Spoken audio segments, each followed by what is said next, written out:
Hi guys, today I'm solving a question from the past papers, and this is basically from a very recent paper, May June 2023, and it's paper 2 variant 1 question 4. Basically they have combined manufacturing accounts with markup here. So markup is also going to be tested in this question, and they are asking you to make the manufacturing account in the first part. So what manufacturing businesses are, basically they make the product themselves and they sell it in the market. So they can make the product themselves, also they can buy the product from somewhere else as well. So let's say there is a manufacturing business, they make one product by themselves, and they make some of their products from they don't make it by themselves, they buy them from other manufacturers. So they can have this combination of producing themselves and then also buying from other manufacturers and selling it. So normally you will find purchases of finished goods also from other people, other manufacturers. That is because that business is basically manufacturing and also purchasing from other manufacturers. Here they are saying Salman owns a footwear factory. He sells to all of the 3 local shoe shops.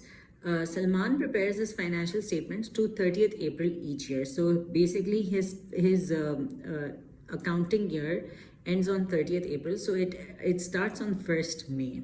They're saying here, on 30th April 2023, Salman's ledger account balances included the following. They are telling you these balances.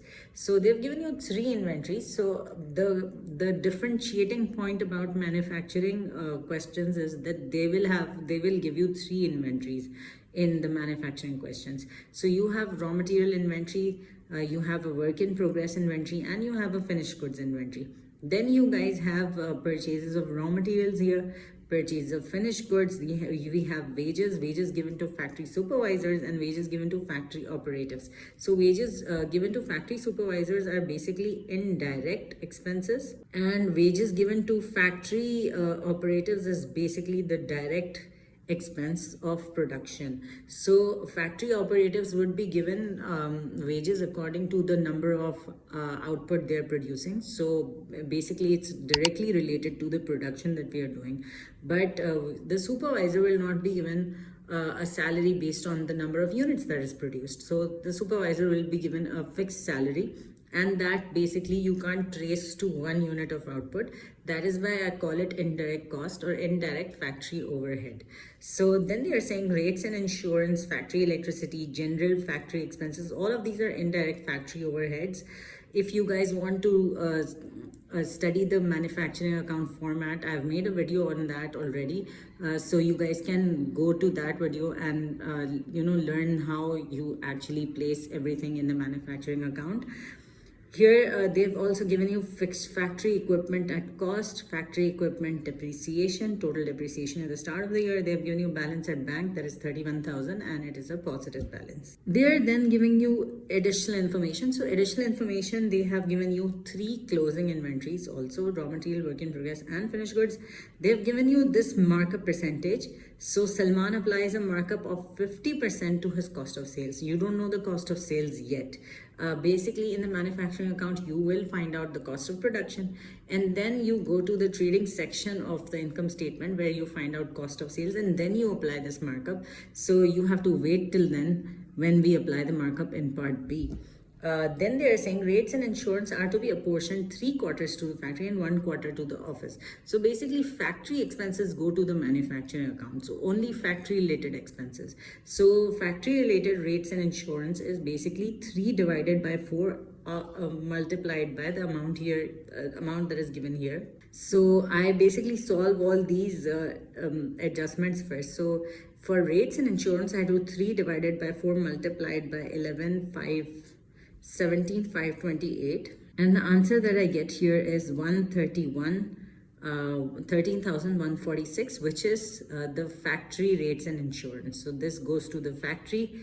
Rates and insurance that go to the office is 4382. So basically I found out 1 quarter of 17,528 is 4382.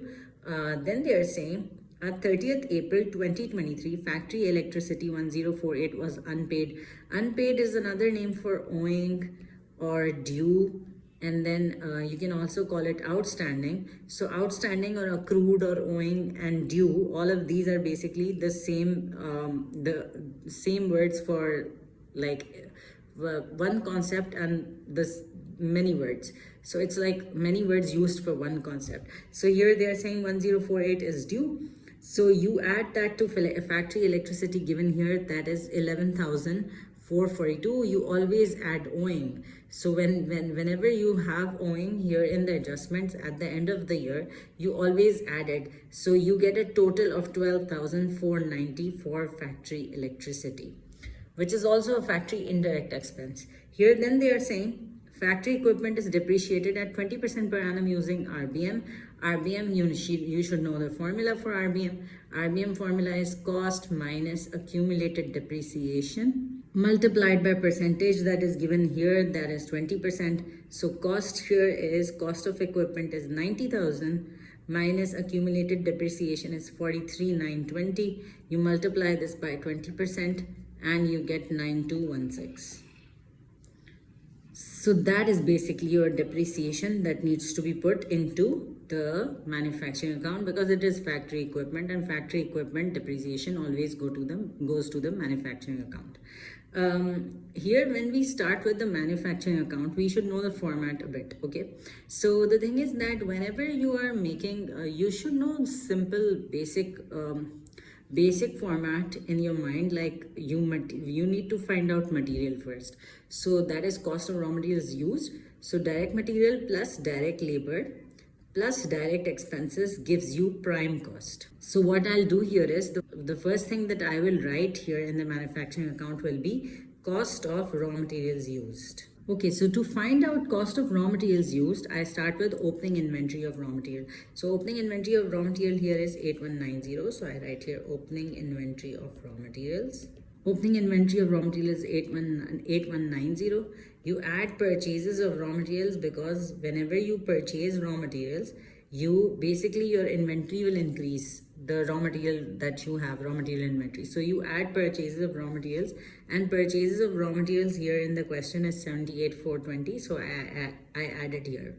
Okay, here there can be other things also, like carriage inwards on raw materials, purchases, returns of raw materials. So if that is there in the question, so you always add carriage inwards on raw materials and you subtract purchases, returns on raw materials. But we don't have it over here, so you don't need to do anything about it. You just skip that part. You write total this 86,610, and then you write here less closing inventory of raw materials. So closing inventory of raw materials here is in the additional information. So the closing inventory of raw materials here is 8,000, which I subtract here from 86,610, and the answer that I get here is 78,610, which is my cost of raw materials used. Cost of raw materials used basically means that whatever raw material I've used in production, what was the cost of that. So this basically that is part of cost of production, and raw material is a direct cost. Then the second part is the direct labor part. So we have material, we have labor. So labor here is factory operatives, which I will find out from, basically get it from my question here. The factory operatives here is the direct cost, 52,396. So I write here factory operatives. I write here 52,396. That is my direct labor, and then direct expenses are there in some questions like royalties. But it's not given over here, so you don't need that step here. So you just skip that step of direct expenses, and you need to basically add both of these. So you get prime cost here. So when you add both of these, you get prime cost here. So prime cost will be an addition of direct material plus direct labor. This will be 131,006. Then what you do is that you need to now add factory indirect expenses, or you call it add factory overheads. Basically, factory overheads are the indirect expenses of the factory. So something that is not related to the production directly, like let's say rates and insurance. You don't You don't pay rates and insurance according to the number of units that you're producing. You pay rates and insurance according to what has been agreed. So you write here first rates and insurance. And we had taken out rates and insurance from the from calculation 3/4 of 17,528, which is 131, 13146. So that is your rates and insurance. And then you write, okay, then you write factory electricity, which we found out 12490. So you write here factory electricity, and you write here 12490. And then you need to write your factory general expenses. General factory expenses is 8244. So I write here general factory expenses 8244. Then I need to write here depreciation of factory equipment. So depreciation of factory equipment, which we had found out through this reducing balance method formula, and we found out 9216. So here is what we had found out, 9216. So I write here 9216. Then we have factory supervisor wages, which also are indirect expenses. So I write here factory supervisor's wages. I write here 27,500. Then I add all of these. So when I add all 5 of these, basically all the indirect expenses of the factory, indirect factory overheads, I get 70596. Now 70596 plus 131,006 will give me a value here that will be 201,602. Now the last step that I need to do here is that I need to add opening work in progress. So I always add opening work in progress, because last year whatever inventory was incomplete, that is work in progress, will be completed first. So you add opening work in progress. Opening work in progress here is 15,200. So I added here 15,200, and I write here less closing work in progress. So closing inventory of work in progress I need to subtract. I subtract here 16,100. So when I subtract this, I get a value here that is my cost of production, which is 200,702. I write here cost of production. Okay, that's it for the manufacturing account. Then we move on to the part B of the same question. They are saying, prepare the trading section of Salman's income statement for the year ended 30th April 2023. They are asking you to just make the trading section. You guys should know this. The trading section is still gross profit only. So normally I start income statement with revenue, but I don't have revenue given here because they've given you markup and they want you to calculate revenue. So we will calculate revenue in a bit, but we start with revenue and we just keep it empty, like we just don't fill any value here. Then we write less cost of sales. So for the cost of sales section in the manufacturing questions, you start with opening inventory of finished goods. So whatever inventory you had for your finished goods, you start with that, opening inventory of finished goods. Here opening inventory of finished goods is 23,860. So I write here 23,860. Then I write here add purchases of finished goods. So whenever I am also basically this in this question, Salman is actually manufacturing footwear. Also, he is buying footwear from other manufacturers and then selling it in his own market. So when I add purchases of basically opening inventory of finished goods, I start with that. Then I add purchases of finished goods because he's purchasing more inventory. So that is part of the cost of sales section of this income statement. So here purchase of finished goods is 90,144. So I add here 90,144. Plus I need to add here cost of production. So I write here cost of production and I add it to my purchases of finished good. So I write here cost of production 200,702. So there can be a purchases returns of finished goods. So if there was purchases returns of finished goods, you would have subtracted that. If there was a carriage inwards on finished goods, you should have added it here. but there is no carriage inwards of finished goods, there's no purchases returns of finished goods, so we don't need those values here. So we directly add cost of production, and then when we add all these three values, we get 314,706. Then what I do here is that I subtract the closing inventory of finished goods, because this is that inventory which has not been sold in this year. So I write here less closing inventory of finished goods. I subtract finished goods closing inventory, which in this case is 24,590. So I subtract 24,590 from here, and then I get a cost of sales value, which will be 290,116, which is my cost of sales. Now they are telling you, now use the markup to find out revenue. So what we'll do here is 290,116 is basically my cost of sales. And I always tell this to my students, whenever markup is given, you guys assume that the product that we are selling, the cost of that product is 100%. So cost is 100%, and basically profit is 50. So you are keeping a gross profit of 50. So you are selling this at 150%.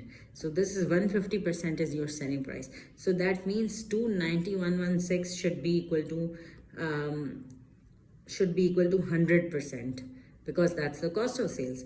And then I write here 150%, which I don't know, which is x. So when I cross multiply here, I get x is equal to I get an x is equal to 435,174.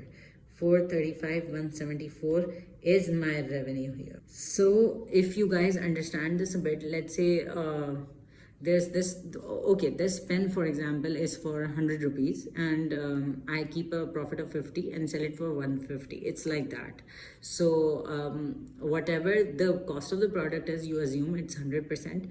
You add a 50 markup, that is profit of 50. So you're basically selling it at 150%. So 150% you don't know, so that is x, and 100% is 290,116. So when you cross multiply, you get x is equal to 435,174, which is my revenue in this case.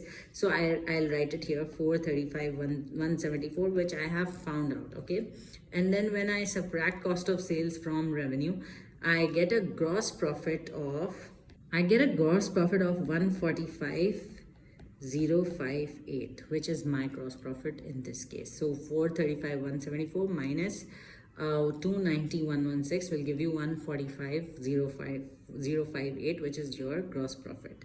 Okay, so in the next part we are going to do some theoretical questions. So this is basically a theory related question. So they are saying here, Salman is considering converting some of his office space into additional factory capacity.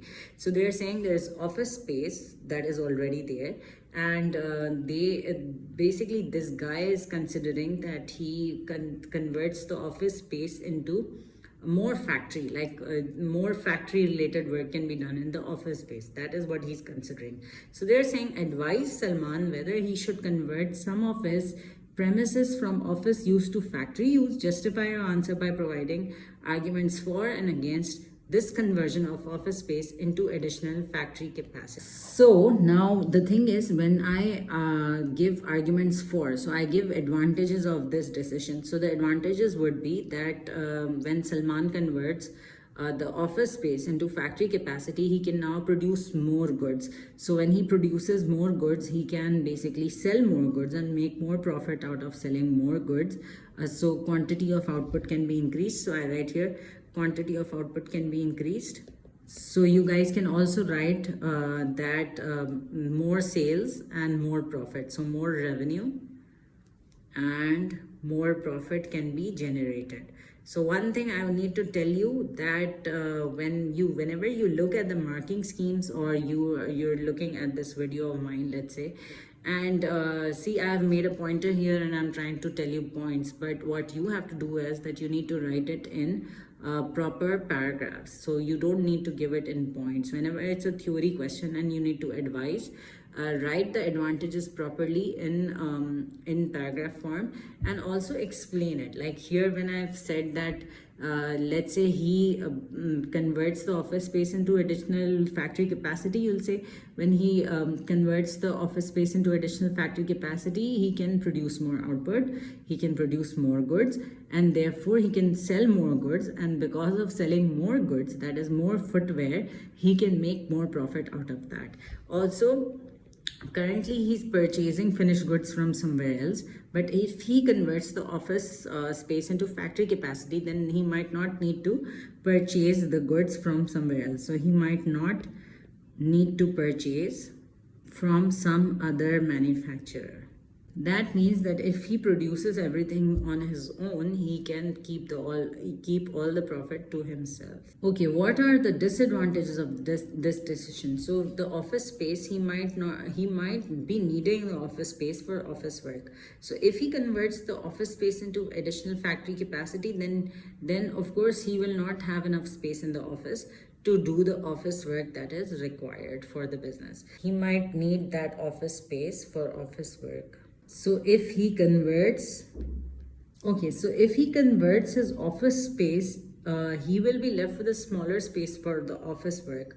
So if he makes it a factory space, then obviously he'll be left with a smaller space for the office work that needs to be done. Then another disadvantage could be that he needs to maybe install factory equipment, or to produce more output in that additional factory capacity. He might have to install more factory equipment. Okay, which would be an additional cost for his business. So which would be a huge cost and an additional cost, which would be a huge cost for his business. So in the end, when you give an advice to Salman here, so you need to give your own opinion. So that's basically your own opinion, whatever your judgment is, that whether he should convert the office space into factory capacity or no. So if let's say I'm giving an advice, so I can say yes, he should do it, so that he can make more profit and produce more output. So he should convert his office space into additional factory capacity. Okay, that is my personal opinion. You can have a different opinion. Whichever opinion you give, it's your opinion. You get a 1 mark for recommendation, 2 marks for basically arguments for this decision, 2 marks for arguments against this decision, and then recommendation is for 1 mark. That's how basically you gain 5 marks here. So thank you so much for watching.